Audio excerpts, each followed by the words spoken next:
పోతాను తప్పితే లేకపోతే ఇంకోటి కాదు. ఇంకొక మాట చెప్పాలా, మరి రేపు ఉమ్మడి ఖమ్మం జిల్లాకు ముఖ్యమంత్రి గారు రాబోతూ ఉన్నారు. రైతుకు సభ పెడుతున్నాడు ఆయన. రైతులకు సభ పెట్టి రేపు ఒక 60,000 మందికి రైతు బంధులు వేస్తారంట. జనాలేమో ప్రజలేమో వాళ్ళకు ఒకటేసారి ఓట్లు వేసిరు, కానీ వీళ్ళేమో ఇన్స్టాల్మెంట్లలో రైతు బంధులు వేస్తారు, ఇన్స్టాల్మెంట్లలో పెన్షన్లు వేస్తారు. అది కూడా ఏంది 30 నెలల్లో 3 సార్లు ఎగబెట్టిరు. ఒకసారి సగం వేసిరు 2 ఎకరాల కాడికే, 2 సార్లు మాత్రం పూర్తిగా వేసిండ్రు. అంతేకాదు ఇంకో పక్క యూరియా, దాన్నైతే మరీ ఘోరం. మొన్నటిదాకా యాప్ పెట్టిరు. ఆ యాప్ వద్దు మహాప్రభు అని మేమందరం మొత్తుకుంటే ఇప్పుడు యాప్ తీసేసి మీ సేవా కేంద్రంలో పెడతాడట. అంటే రైతు ఎద్దు ఇడవాలి, వ్యవసాయం ఇడవాలి, నాగలు ఇడవాలి, అన్ని ఇడిచిపెట్టి ఆయన పోయి మీ సేవా కేంద్రంలో లైన్ కట్టి కూర్చోవాలి, ఆడికి పోయి యూరియా తెచ్చుకోవాలి. ఎందుకోసం ఇవి ఎక్కడ లేని వింత పోకడలు, లేని ఎక్స్పెరిమెంట్లన్నీ రైతులతో ఎందుకు చేయాలి ముఖ్యమంత్రి గారు? పైగా ముఖ్యమంత్రి గారు ఇక నాకంటే మించిన రైతు బాంధవుడు లేదన్నట్టు ఆయన మాట్లాడుతూ ఉన్నాడు. బోనస్ ఇస్తామని చెప్పారు కదా అన్ని పంటలకు, ఒక్కసారి తప్పితే ఎవరికి బోనస్ ఇవ్వలేదు. ఇప్పుడేమో మేము చెప్పిన 7 రకాల వడ్లేస్తేనే బోనస్ ఇస్తామని చెప్పి మళ్ళా బోగస్ మాటలు మాట్లాడుతూ ఉన్నారు. ఇవన్నీ పక్కకు పెట్టి రేపంట లక్షలాది మందితో కలిసి డిప్యూటీ సీఎం గారు ఖమ్మంలో సభ పెడతా ఉన్నారట. నేను కొత్తగూడెం ప్రజల తరఫున, కొత్తగూడెం జిల్లా ప్రజల తరఫున ఒకటే ప్రశ్న వేస్తూ ఉన్నా. ఖమ్మం నుంచి 3 మంత్రులు ఉన్నారు. సరే ఉమ్మడి ఖమ్మం అన్న ఈ ప్రాంతం మీద కూడా వారికి ప్రేమ ఉండాలి. అన్ని ప్రాజెక్టుల హెడ్ వర్క్స్ ఏమో కొత్తగూడెం జిల్లాలో ఉన్నాయి, నీళ్ళన్నీ ఖమ్మానికి పోతున్నాయి. మరి కొత్తగూడెం ప్రజల పరిస్థితి ఏంటి? ఇల్లందు ప్రజల పరిస్థితి ఏంటి? సత్తుపల్లి వాళ్ళ పరిస్థితి ఏంటి?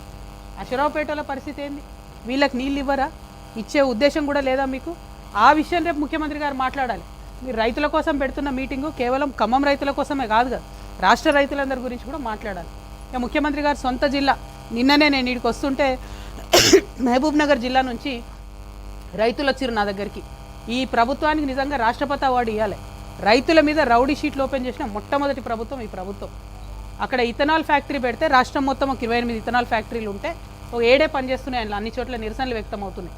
అందులో 5 మహబూబ్ నగర్ జిల్లాలోనే ఉన్నాయి, ముఖ్యమంత్రి గారు సొంత జిల్లాలో. అది కూడా ఎవరిది? బీఆర్ఎస్ ఎంపీ పార్థసారథి రెడ్డి గారిది. ఆయన కూడా మీ ఖమ్మం బిడ్డనే. పార్థసారథి రెడ్డి గారిది ఫ్యాక్టరీ ఉంది అక్కడ. ఒక 500 ఎకరాల సామ్రాజ్యం అది. అక్కడ ఎవరి లోపలికి ఒక మనిషిని రానియరు. అక్కడ 10,000 మంది ఆడబిడ్డలు కూర్చొని, రైతు భార్యలు కూర్చొని ధర్నా చేసి దీక్ష చేస్తే కూడా ఆ ఫ్యాక్టరీని మూసేస్తలేరు. పైగా 90 మంది మీద కేసులు పెట్టిండ్రు. అందులో 9 మంది రౌడీ షీటర్లు పెట్టిండ్రు రైతుల మీద. ఒక జూనియర్ లెక్చరర్ ఉన్నాడండి, గవర్నమెంట్ జూనియర్ లెక్చరర్. ఆయనను 3 రోజులు 3rd డిగ్రీ వేసి ఆయనను సర్వీస్లోకి వెళ్ళి తీసేసి ఇప్పుడు ఆయన మీద రౌడీ షీటర్ పెట్టిండ్రు. అది ఏం ప్రభుత్వము, ఎవరి కోసం పనిచేస్తుంది అర్థం కానటువంటి పరిస్థితి. మీరు రేపు రైతు సభ పెడుతున్నారు కాబట్టి ముఖ్యమంత్రి గారిని డిమాండ్ చేస్తున్నా, మీరు రైతు సభలో మాట్లాడే లోపల మీ సొంత జిల్లా మహబూబ్ నగర్ జిల్లాలో మీరు ఏదైతే రౌడీ షీట్లు పెట్టిరో రైతుల మీద అది తొలగించండి.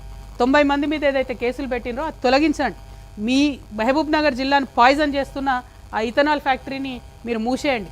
ఇక్కడ బిడ్డనే బండి పార్థసారథి రెడ్డి గారు కాబట్టి వారిని నేను రిక్వెస్ట్ చేస్తూ ఉన్నా.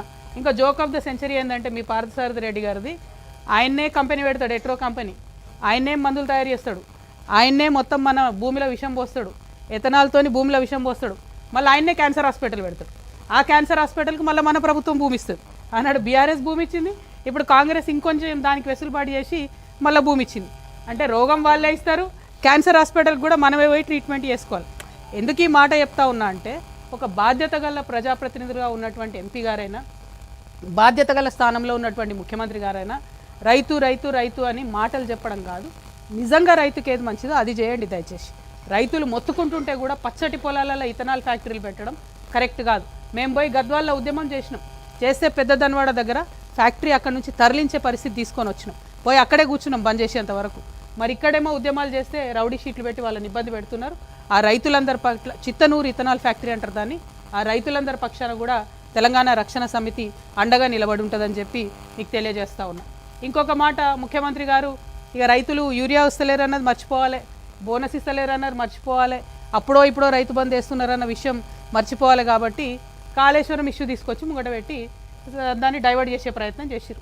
నిన్న పెద్ద ఎత్తున పవర్ పాయింట్ ప్రజెంటేషన్ ఇచ్చారు నిన్ననో మొన్ననో ముఖ్యమంత్రి గారు, కాళేశ్వరం ఇట్లయింది అట్లయిందని. నిజంగా కూడా నేను ఇవాళ కూడా చెప్తున్నా, సాధికారికంగా చెప్తా ఉన్నా, మన ముఖ్యమంత్రి గారికి ఆఫీసర్లు చెప్పింది చెప్తారు తప్పితే నీటి మీద అవగాహన ఉన్నట్టు నాకు అనిపిస్తలేదు. ఎస్, నేను ఛాలెంజ్ చేసి అవునయ్యాల, ఇరిగేషన్ మంత్రి గారు మాట్లాడతారా, ముఖ్యమంత్రి గారు మాట్లాడతారా?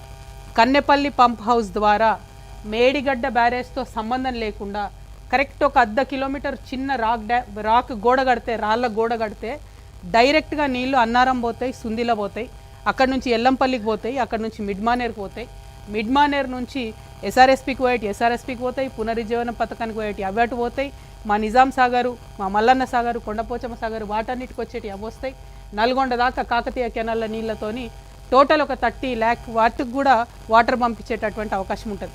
కానీ కేవలం అవగాహన రాహిత్యంతో, అహంకారంతో, అవినీతి మరకలు పాత గవర్నమెంట్ మీద వేయాలన్నటువంటి దుగ్ధతోని ఇంతమంది రైతులు ఇన్ని లక్షల ఎకరాలను ఎండబెడతా ఉన్నారు ముఖ్యమంత్రి గారు. ఇది కరెక్ట్ కాదు. నిన్న మీరు ఒక పార్టీ మీద మీరు విమర్శ చేయాలి కాబట్టి అది మేడిగడ్డ కడితే ఇట్లయితుంది, అట్లయితుంది, కూలిపోతుంది, నేను మేస్త్రిని, నాకు తెలుసు ఇల్లు ఎట్లా కట్టాను అని చెప్పారు. సంతోషం, మీరు మేస్త్రే. నేనేమంటున్నా, మేస్త్రి గారు ఒక 1/2 కిలోమీటర్ మీరు రాళ్ళ కూడా కడితే అసలు మేడిగడ్డ బ్యారేజ్ని పక్కకు తీసి కంప్లీట్గా అన్నారం సుందిల్లని తీసుకోవచ్చు. ఏ ఎక్స్పర్ట్ వచ్చినా, ఏ ఇంజనీర్ గారిని అడిగినా ఈ విషయం చెప్తారు. చేయగలిగి ఉండి కేవలం ప్రజలు మభ్యపెట్టి మోసం చేస్తూ ఉన్నారు.